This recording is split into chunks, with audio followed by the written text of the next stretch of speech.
florestas a oeste foram derrubadas para dar lugar a passagens de gado e agricultura. Os lobos, habitantes dessa biodiversidade destruída, ficaram famintos e começaram a matar os bois, galinhas e porcos dos fazendeiros que, incomodados com seus prejuízos, decidiram dizimar os lobos. Tanto que, em 1950, a população desses lindos animais foi quase completamente extinta de todo o território americano. Pela ausência de lobos no parque de Yellowstone, a população de veados cresceu exponencialmente, reduzindo muito a vegetação dos vales, porque simplesmente pastaram praticamente toda a grama e pequenos arbustos. Com isso, não só a vegetação, mas todo o ecossistema do parque ficou desequilibrado. Mas em 1995, quando o governo resolveu recuperar a espécie, ao reintroduzir 14 lobos de volta ao parque, um verdadeiro milagre aconteceu. Apesar de em baixo número, os lobos mataram alguns veados. Mas muito mais importante que isso, eles mudaram o comportamento deles, que passaram então a evitar locais mais vulneráveis a ataques como vales e rios. E por isso a vegetação desses lugares começou a se regenerar. Em algumas áreas, a altura das árvores chegou a quintuplicar. E com mais árvores, os pássaros e as aves migratórias começaram a voltar ao parque. E o número de castores também subiu, porque eles gostam de se alimentar das árvores. E os castores, assim como os lobos, são engenheiros do ecossistema, porque as barragens que construíram nos rios forneceram habitats também para lontras, patos, peixes, répteis e anfíbios.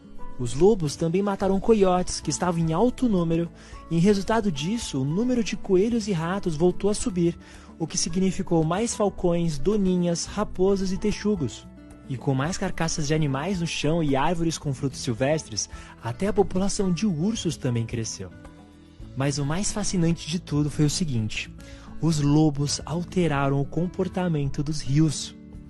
Com mais vegetação disponível nas margens pela baixa dos veados, a erosão diminuiu e por isso o curso dos rios ficou mais estável, serpenteando menos. Com a maior estabilidade das margens, planícies de inundação se fortaleceram nas épocas de cheia, enriquecendo ainda mais a vegetação e a biodiversidade ribeirinha. Na natureza e na vida, tudo é interdependente.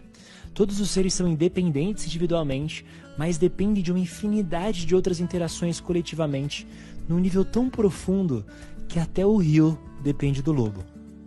É como se uma inteligência invisível e vasta esteja operando silenciosamente a todo momento, sustentando uma lei universal de interconectividade entre tudo que existe.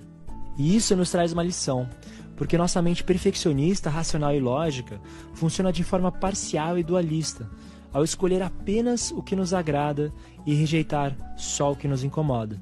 Por isso o lobo foi eliminado. No campo psicológico, usamos essa parcialidade o tempo inteiro. Queremos a vida e não a morte. Queremos apenas felicidade, nada de tristeza. Queremos paz e não ansiedade. Queremos crescer, mas não sofrer. Queremos sabedoria, mas não a ignorância. Mas ao aceitar que vamos morrer, vivemos mais intensamente. Nas lágrimas da tristeza, vem um aprendizado que aprofunda seu sorriso. Na ansiedade, existe uma mensagem que, quando ouvida, te pacifica. O sofrimento te fortalece. E só existe sabedoria quando reconhecemos nossa ignorância. Sem a vida do lobo, a floresta morre. Ao entendermos que um oposto é interdependente do outro, então percebemos que fazem parte de apenas um movimento.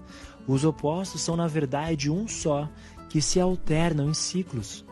Se você rejeita um ciclo que te incomoda, você impede imediatamente o próximo ciclo de surgir e interrompe o fluxo natural das coisas. E é aí que está a beleza da inteligência da natureza. Ela é total e não parcial. A reintrodução da vida dos lobos levou à morte de alguns animais, que por sua vez trouxeram de novo vida a todo o parque.